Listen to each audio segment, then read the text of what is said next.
Una, ako po ay nagpapasalamat sa Apoy. Sa mga minamahal natin meron po ng Apoy, maraming salamat po sa pagkilala na binigay po ninyo. Na nagulat po ako sa totoo lang, and I'm very much honored po. I'm very much honored and nakakatawa po ng puso na meron po kayong pagkilala binigay. Alam niyo po, yung ganitong mga pagkilala, lalo po na bibigyan ng inspirasyon sa akin to do even better. At yun naman po sinasabi ko marami sa ating mga kawani, sa pamahalaan ng Luzon, huwag tayong magkumpiyansa sa mga bagay na nagagawa natin. Dapat ikitan pa natin yung nagagawa natin. Huwag natin isipin ito, nakamit na natin ito para sa San Juan. We should always think of ways to get better. Paano ba tayo gagaling pa? Paano ba tayo aangat pa? Huwag tayong lumigil hanggang talaga makamit natin yung pinaka-tuktok ng pinakamagandang maglilingkod dito po sa Luzon ng San Juan. At napakaraming magandang feedback po tungkol sa ating pamahalang Luzon. Nag-message nga po ko sa department head. Sabi ko, meron pong nag-message sa akin na ang ating pong mga kawani dito, mababain, matulungin, nakangiti, very welcoming. Wala pa lang sa security guard, pagpasok pa lang, nakangiti na po. Tinuturo sila sa tamang departamento. Pagdating ko sa departamento, very accommodating yung mga kawani natin. Kaya magandang experience po for our people. So let's keep up the good work.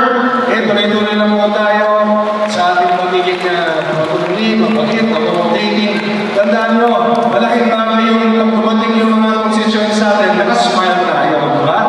Kasi kahit kayo naman po, kung kayo naman yung pupunta sa ibang opisina at yung kausap nyo nakasimapon, di ba, parang unang encounter pa lang, iba na yung pakaramdam mo kung nakasimapon, di ba? Pero kung yung smile ka tulad ng smile ni Mayor,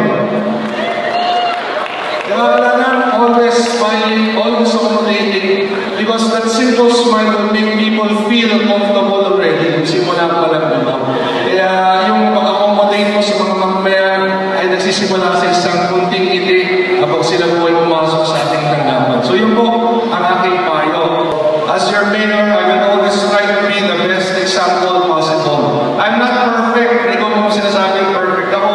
Marami rin po akong pagkukulang. But what I do is I try to be the best I can possibly be. Every single day, tinutulang ko sa sarili ko to be the best possible mayor I can possibly be.